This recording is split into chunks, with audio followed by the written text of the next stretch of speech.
우리 국민들께서 염원하고 계신 이번 대선의 목표는 단 하나입니다. 정권 교체를 통한 공정과 정의, 법치와 상식의 회복입니다. 국민은 문재인 정권 5년의 참혹한 현실을 똑똑히 보고 계십니다. 국민의 피와 눈물로 일군 대한민국의 자유민주주의와 정의가 유린당했습니다.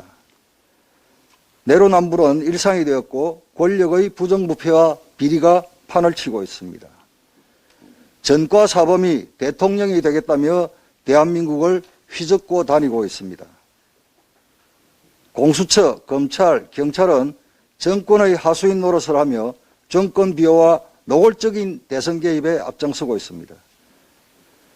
어제 김진욱 공수처장은 국회 법사위에 출석해 윤석열 후보와 배우자, 우리 당 의원 86명, 언론인, 민간인에 대한 무차별 불법 사찰에 대해 사찰이 아니라고 변명했습니다.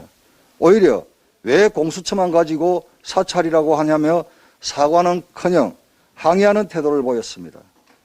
그야말로 방귀 낀 놈이 성내는 격입니다. 여기에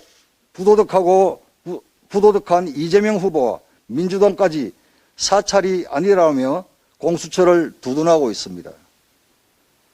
검찰도 우리 당이 고발한 문정권 비리에 대해 사실상 손을 놓고 있습니다. 추미애 전 장관 아들의 황제 휴가 사건 수사는 지난해 9월 동부지검에서 납득할 수 없는 이유를 들어 무혐의 처분을 했습니다. 그것도 모자라 우리 당이 곧바로 서울고검에 항고했음에도 1년이 넘도록 수사 여부를 결정하지 않은 채 검토 중이라고만 합니다.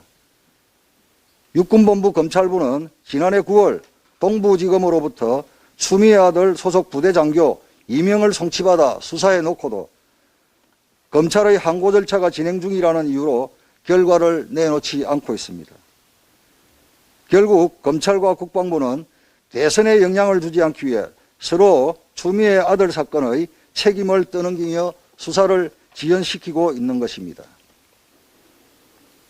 월성원전 1호기 경제성 조작 사건은 또 어떻습니까? 대전지검 부장검사들이 만장일치로 백운규 전 장관에 대한 배임죄 적용 결론을 냈지만 김오수 검찰총장이 제동을 건 이후 감감무소식입니다. 환경부 블랙리스트 사건은 법원에서 유죄 판결을 받았음에도 불구하고 2019년 1월과 3월에 고발된 산업부, 국무총리실, 과기부, 통일부, 교육부, 산하공공기관 블랙리스트 사건은 3년이 되어가도록 수사 중이라는 말만 되풀이하고 있습니다. 이뿐만이 아니라 온 나라를 떠들썩하게 만들었던 버닝썬 사건에서 경찰총장으로 불리던 윤 총경은 겨우 정직 3개월의 솜방망이 처벌을 받았고 친문 게이트로 불린 우리들 병원 불법 대출 의혹 사건도 증거 불충분이라는 이유로 결론이 났습니다. 무혐의 결론이 났습니다.